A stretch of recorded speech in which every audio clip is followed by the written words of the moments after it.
To all our women here in Marsiling, I want to wish all of you a happy International Women's Day. Women have progressed so much here in Singapore, whether it's in their careers, whether it's in raising families, and whether it's even education. We've made our mark in Singapore, in the region, in the world, and large part of it is through societal support, but at the same time our meritocratic framework, which I hope we can continue and going to expand and make better, so that we can do better for women to break biases, to make their mark, and to ensure that all our women have the confidence, that they have the platforms and support that they can to be the best that they can be, to aspire and reach and achieve their dreams. So I wish you all the best this International Women's Day, and may we all work together to create a fulfilling outcome for all women. Thank you. Hi, I'm Molly. With me are the Marsiling Women Executive Committee. Today we are here to celebrate International Women's Day. Before we proceed, let's hear from Shirley. What is International Women's Day? Why is Women's Day celebrated, knowing its significance in contemporary era? International Women's Day 2022, every year on March 08, people across the world observe International Women's Day. The main aim of this day is to acknowledge the achievement made by women over the period of time. People on this day call out to witness each and every extraordinary women who are making the world a better place to live.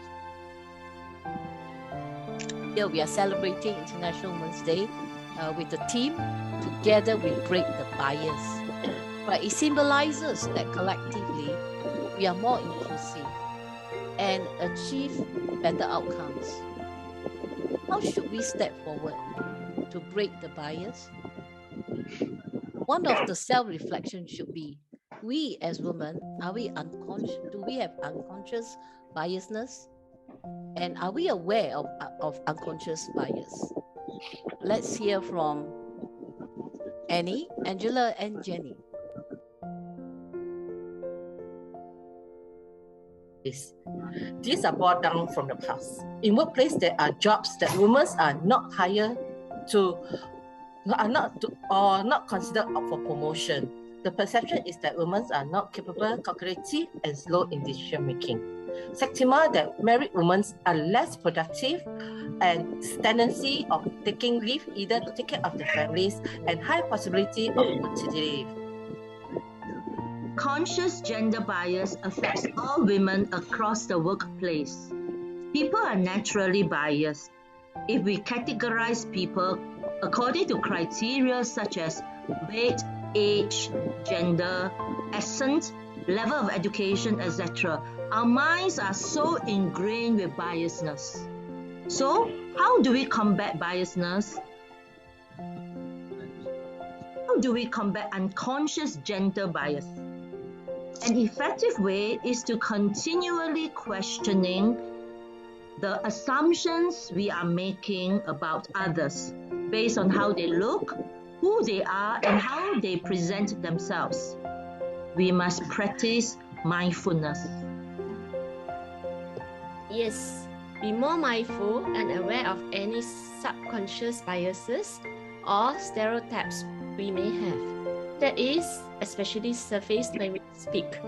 Some people encounter careless drivers on the road and simply assume, 看开车的一定是女人，所以啦。So be aware when we talk. Face biasness, and there is also a perception that married women are less productive.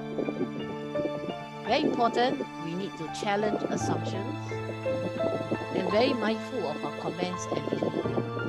But on the other hand, there are stories of successful women who have breakthrough, taken bold moves, and make a difference.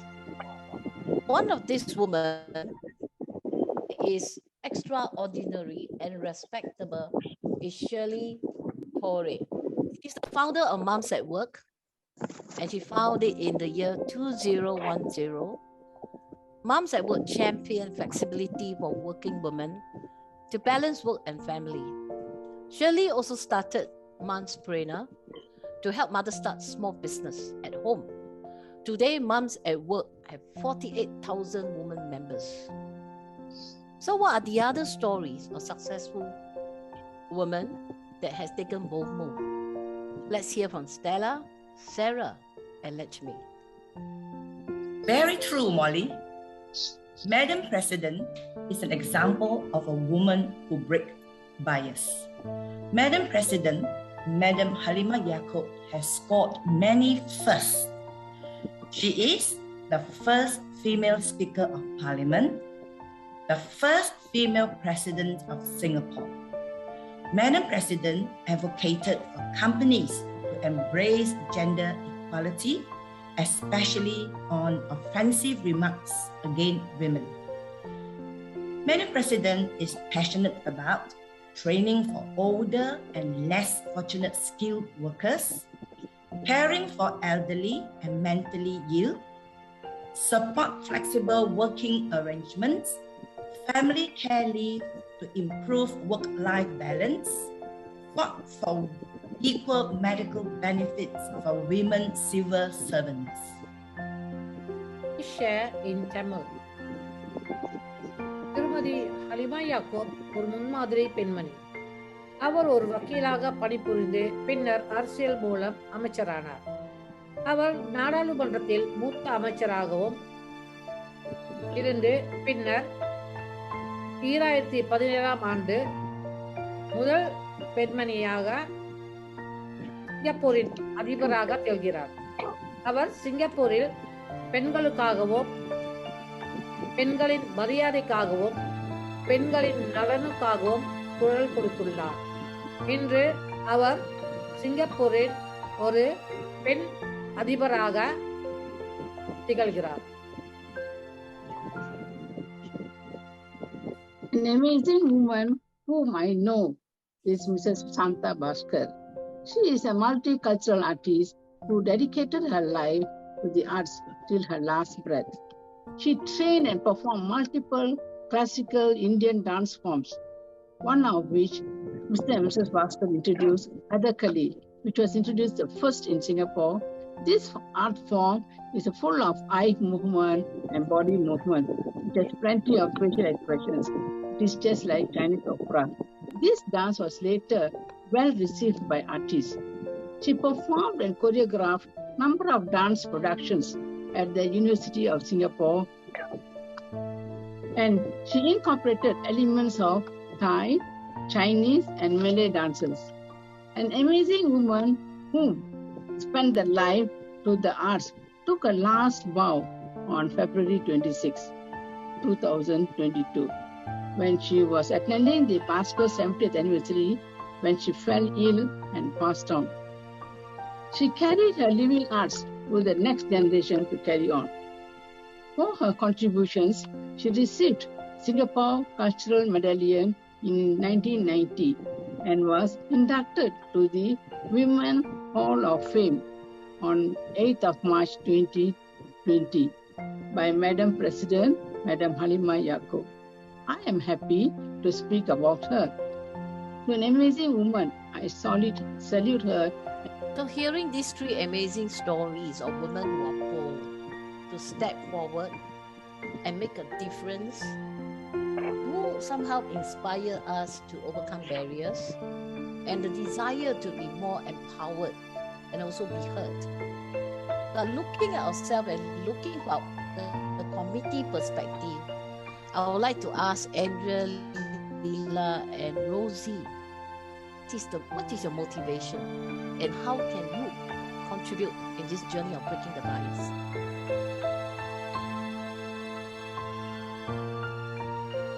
Okay, well, thank you, madam. Imagine a world free of bias, stereotypes, and discrimination. We do practice mindfulness, increase our exposure, adjust perspective, increase contact with people who are different from us. Always notice a positive example, change the way we do things, heighten our awarenesses, take care of ourselves Together, we can break bias. Allow me to share in Malay. Hari Wanita 2022 untuk meningkatkan kesedaran dan kefahaman seluruh lapisan masyarakat terhadap kepentingan mencapai keseksama bersama bagi memastikan potensi wanita dapat diupaya dan dioptimalkan demi menyiapkan masa depan yang mapan. Demikianlah. Sekian, terima kasih.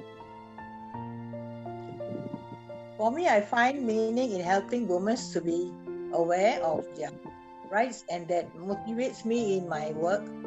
I met women from all ages and always encourage them to upgrade and have financial dependence. Well, HR practitioners in the workplace, we have to have a courage actually. We have to speak out, we got to rise together and be the champion to break the bias. There is hidden bias and not just unconscious bias. Hidden bias is actually very prevalent in hiring, succession planning and performance management. Hidden bias is detrimental to women holding companies from creating parity and equity. As a HR practitioner, I will take some of the following actions to break the bias. First, I will examine and track more than representation data. Breaking the bias will come through examining data, identifying shortfalls and making changes to the underlying policies and procedures. Secondly, I'll look onto focusing on building a balanced talent pipeline. So I'll use the data to develop and proactively manage careers of women talent. And thirdly, I will identify disparities in performance management.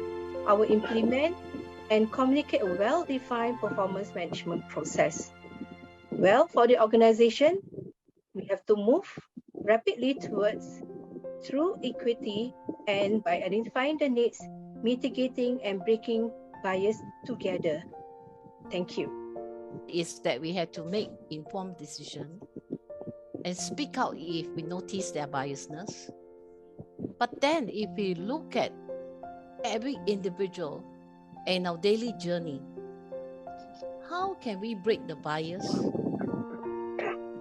Can I hear from Annie, Ying, and Susie?